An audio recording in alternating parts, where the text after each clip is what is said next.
Feliz sábado a todos, a você também que nos acompanha de casa ou futuramente venha assistir essa transmissão ao vivo, né? Que não seria mais ao vivo, mas que o Espírito Santo esteja com todos nós, amém?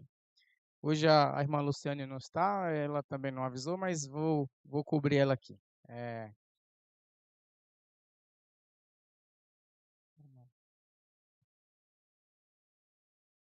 Oi? Não está mandando pro projetor? Tem que ir lá na configuração do WPS e mudar para o monitor 3.